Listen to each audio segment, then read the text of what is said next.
Okay, so let's get this first one right. So what I'm going to do is I'm actually going to delete this one here, and we'll just get the first one right. So select that and just hit delete and select the one that I want to get correct. So clearly the W is not in the middle of the circle, and I need to make the circle bigger so that I can cope with the P's and Q's, which we'll come to in a minute. So for this, you select the item and you come down to the prop editor. Okay, and you'll see that you can change, there's the ellipse there, you can change its size, its location. So if I want to move it, you'll see this one says move, and X is always across, Y is up and down, but you've also got the ability to scale. And if you lock them together, you can scale the whole thing this way. Okay, so I can scale it that way, and let's say I want to move it down a bit. Or alternatively, if I take that back up to 100 or wherever it was, you could actually move the letters. So here is the lowercase letter, and I could say, do you know what, I want to move those lowercase letters up somewhat. Okay, so when you think you've got just about what you're looking for, okay, I'm going to turn that off. Now go back to your sprite editor and check out things like F's and P's and Q's. So P's and Q's, that fits in there nicely. P's and Q's fit. So what about an F?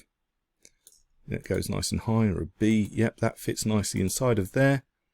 It's not perfect, but you do need to make allowances for both letters if you're going to be building these sorts of things up. Obviously, you could change each individual one if you want. W is probably one of the widest ones. Yeah, so W is probably the widest one. That fits in there nicely. In fact, I could make it a bit smaller if I wanted to. But once I've created my first one, okay, then I can go in and duplicate it. So I've got the first one.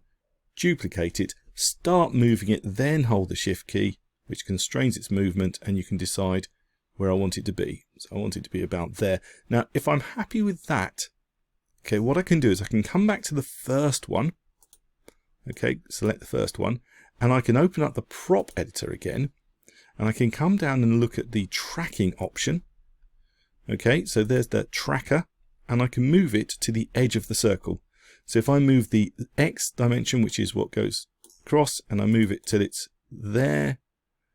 So I now know when I create the next one, I'd want the circle to be there. So what I can simply do is get rid of this one again, delete it, select the first one, duplicate it, drag it across, hold the shift key, and I know I'm in the right place. And if I need to create another one, I can do the same again. So say let's duplicate it again. And I can drag that across holding the shift key and make sure it's exactly the right place by doing it that way. That's why we've got those tools. Now, that's how you can change things. Obviously, every single one of these can be different if you're working with the SVG editor. And in the next tutorial, I'll just do a quick look at how to use the SVG editor before we actually start looking at some animation options.